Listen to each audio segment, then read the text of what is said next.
Hello YouTube. We are back with my Namco Husky scooter carpet extractor.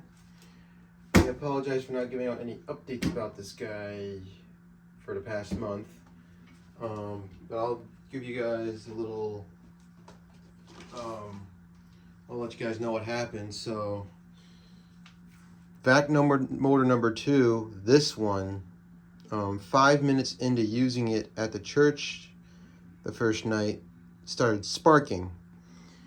So I'll show you guys a video of what I mean. All right, vac motor number 1.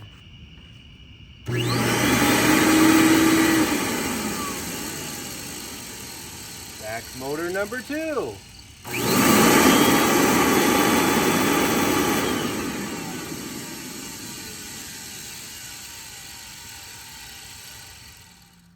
So yeah, after those fireworks, I decided, I reached out to Namco and they sent me this motor. I installed it last night. I think I just got it last night too. It took me about an hour to figure out and install the motor.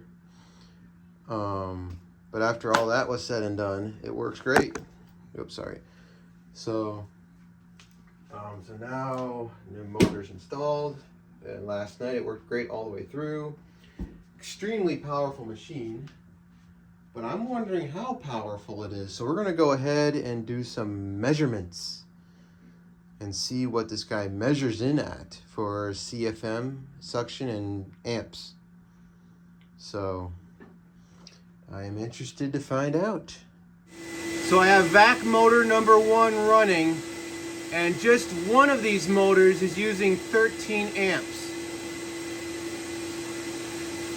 Now let's see what the pump and a vac motor does. All right. We're about to do the CFM test with my trusty anemometer. And then I have this rigid adapter end that I found out. This is about the diameter of the anemometer piece here. And then this fits the hose pretty airtight, so works pretty well for measurements. I will be back.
As you guys can see here, over the course of 50 feet of 1.5-inch hose, I can't exactly fit it all in a straight line, which means that we were probably some CFM off, but we got about 115 CFM, which probably means if the hose was completely straight, we could probably get close, if not to 120 CFM. I wonder what the lift looks like. So one thing to keep an eye for the lift is that this gauge is probably 3 water lift off. So it might be 3 water lift higher than it actually is. So we'll get on with the test.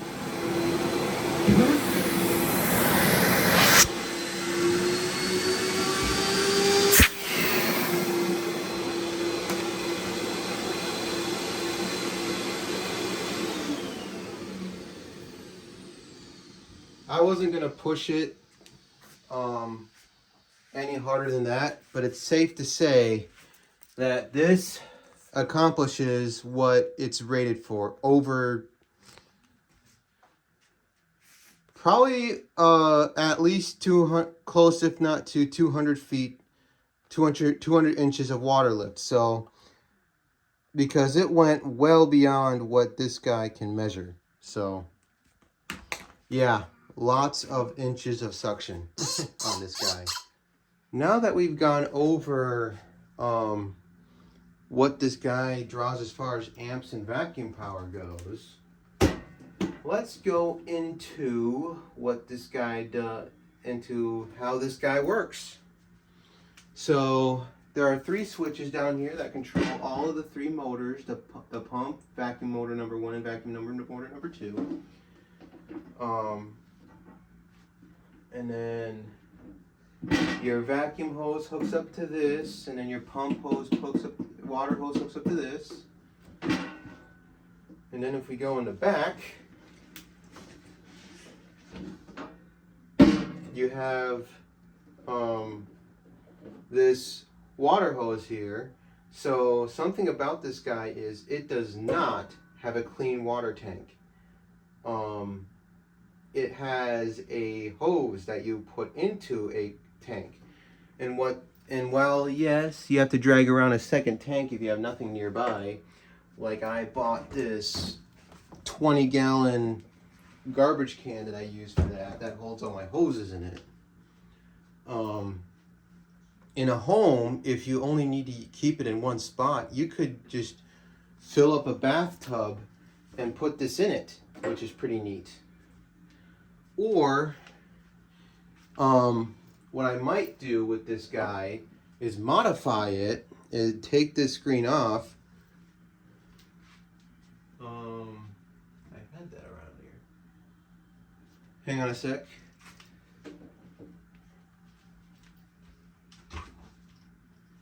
And then put this on it with a screen in it. Make sure there's a screen in it if you do this, so you can hook up a garden hose to it, so that'd give me 3 options I can do with this. Use a clean water tank, a bathtub, or hook it directly up to a garden hose. And that way, now I haven't tested that yet, so I don't recommend doing that if you haven't tested that. I need to test that first to make sure that it's okay to do with this thing. But yes, I would. So that gives you 3 options if you modify it like that. But I'm going to stick to how it's programmed. As far as cords go, you have 2. The outside one here, on my machine at least, operates both the vacuum number 2 and the pump. The one on the more inside operates the vacuum motor number 1. So that means one cord is going to be drawing more amps than the other. So this one is going to probably draw 13, 14 amps. This one draws 15. So you will that outside one, you will definitely want to hook up to a 20 amp circuit if you can help it, because it draws some amps.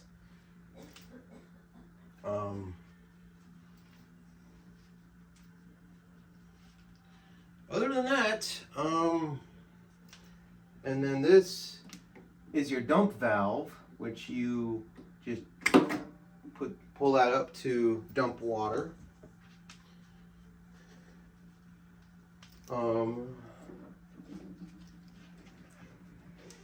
Turn this bad boy around.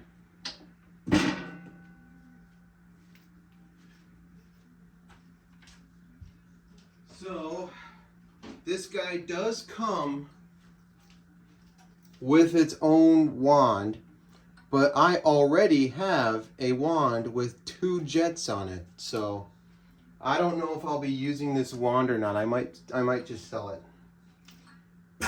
Who knows? We'll see.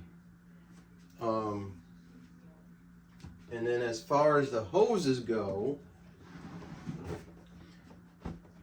it comes with a 50-foot solution line, and then it does come with a 50-foot yellow hose. I think I showed that in my first video of this. I like the 1.5-inch hose better because you get more CFM. And the more CFM you have, the more airflow density you have, along with the suction. So, so that's, and then I'll take you guys into the clean water tank, or dirty. This is dirty. There's the filter where the suction, there's a no doubtly some kind of ball in there for it to go out. And this is where the water comes in, and as you can see, there's some dirt in there. And I just keep this lid up after I'm done cleaning so that it can dry out. So the idea of this guy is to keep it in one spot. This is kind of supposed to be like a mini central truck mount kind of carpet cleaner. The idea of this is to keep it in one spot while you use the 50-foot hoses to clean the areas you need to clean. Which is pretty nice in my opinion. I think they said you can run 100 feet of hose off of this. I'm personally not going to do that because the longer hose you run off of this, the more CFM you're going to lose. And I want to keep it at 120 CFM, 115 to 120 CFM. So, yeah. So that's about this vac. So you guys will see this in action in the future. It might be a week or two before you do. I don't know. One more thing I'd point out. I looked it up on their website. So the pump outputs about 120 psi. But the interesting thing is that it the GPM is high too. It's rated at 1.5. That might go down. I don't know. Water GPM works differently than at least when it comes to pressure washers. So I imagine it's like 1.3, 1.5 GPM. It definitely goes through water fast when I use it. So I believe that. It puts down a lot of water quickly, but it can also suck it up quickly. So this is where I'm going to stop the video. Thanks for watching. Stay tuned for more videos. I'll video this guy when I get the chance. Might be a week or two before I get to it, but thanks for watching and stay tuned for more videos.